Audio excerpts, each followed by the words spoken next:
Dulu aku pikir, tahajud itu cuma ibadah tambahan. Kayak bonus buat orang-orang saleh yang udah sempurna. Yang hidupnya tenang, damai, punya banyak waktu buat ibadah. Tapi ternyata aku salah. Tahajud itu bukan hanya untuk mereka yang kuat iman. Tapi justru untuk orang-orang yang sedang rapuh, yang gak tahu harus pegangan kemana.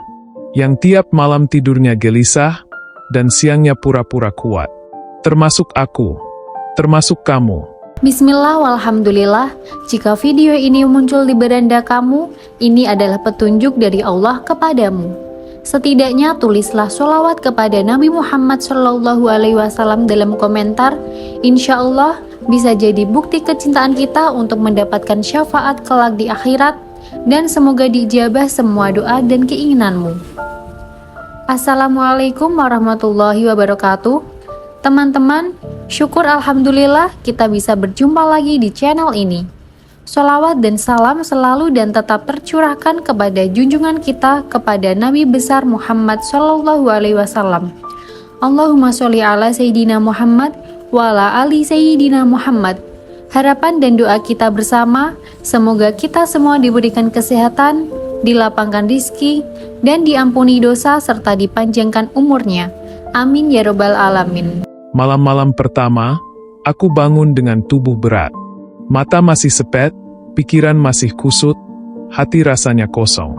Tapi begitu aku sujud pertama, ada sesuatu yang gak bisa aku jelaskan. Seperti dibersihkan.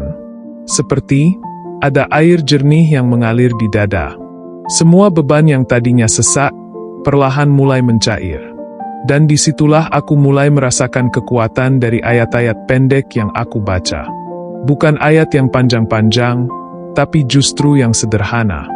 Yang mungkin sudah kita hafal sejak kecil, tapi belum benar-benar kita hayati. Surat pertama, Al-Ikhlas. Yang pertama aku baca adalah surat Al-Ikhlas. Cuma 4 ayat, tapi dampaknya luar biasa. A'udzubillahi minasyaitonirrajim. Bismillahirrahmanirrahim. Qul huwallahu ahad, Allahus samad, lam yalid wa lam yulad wa lam yakul lahu kufuwan ahad. Waktu aku baca ini, rasanya kayak Allah lagi ngomong langsung ke aku. Aku itu tempat bergantung. Aku gak butuh siapa-siapa. Gak ada yang setara denganku. Dan tiba-tiba aku sadar, selama ini aku terlalu berharap sama manusia. Nunggu dikasihani, nunggu diperhatikan, nunggu diakui. Dan saat mereka nggak datang, aku ngerasa sendiri. Ternyata bukan mereka yang salah, tapi aku yang salah arah.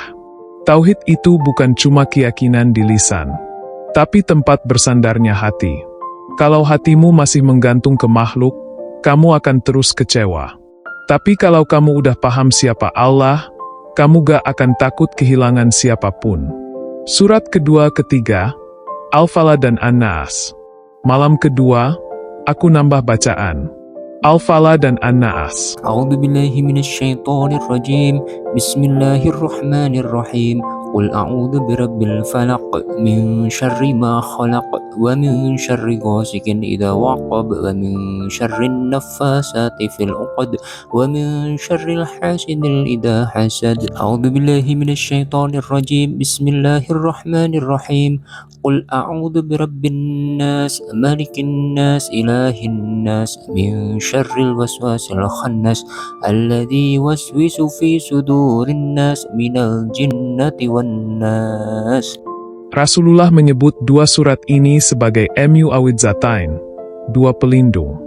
Dan waktu aku baca perlahan, Qul a'udzu birabbil falaq, Qul a'udzu birabbin nas. Rasanya kayak hati dikasih baju zirah. Ada kekuatan tak terlihat yang memeluk jiwa. Surat Al-Falaq melindungi dari yang zahir. Sihir, kedengkian orang lain, malam yang gelap, rasa takut yang gak jelas asalnya. Kita gak pernah tahu siapa yang dengki sama kita. Kita gak selalu tahu doa-doa jahat siapa yang mungkin menyasar hidup kita. Tapi dengan surat ini, aku merasa Allah udah siapkan tamengku. Dan An-Nas, lindungi dari bisikan yang paling licik, was-was di hati, rasa curiga, Suuzon, khawatir, bisikan kecil yang bisa menghancurkan semangat. Aku pernah ngalamin mimpi buruk berturut-turut, bangun tengah malam dalam kecemasan.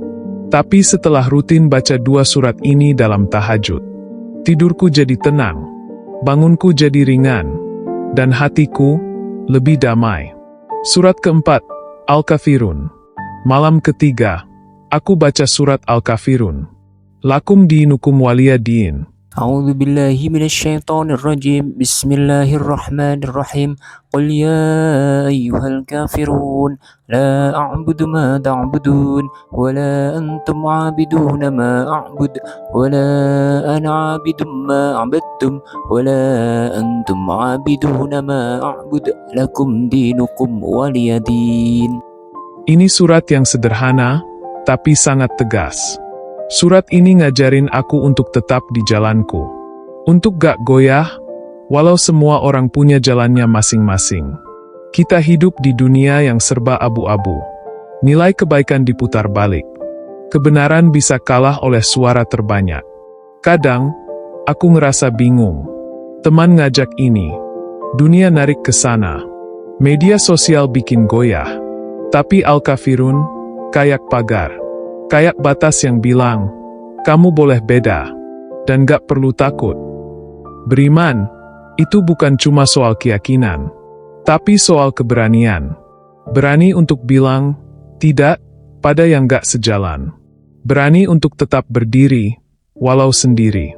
Surat kelima, Al-Insyirah. أعوذ بالله من الشيطان الرجيم بسم الله الرحمن الرحيم ألم نشرح لك صدرك ووضعنا عنك وزرك الذي أنقض ظهرك ورفعنا لك ذكرك فإن مع العسر يسرا إن مع العسر يسرا فإذا فرغت فانصب وإلى ربك فارغب فإن مع العسر يسرا فإن مع العسر يسرا فإن مع العسر يسرا. Dan malam terakhir, aku baca surat Al-Insyirah. Fa inna ma'al usri yusra. Fa inna ma'al usri yusra. Allah ulang 2 kali. Bukan sekadar janji, tapi penegasan.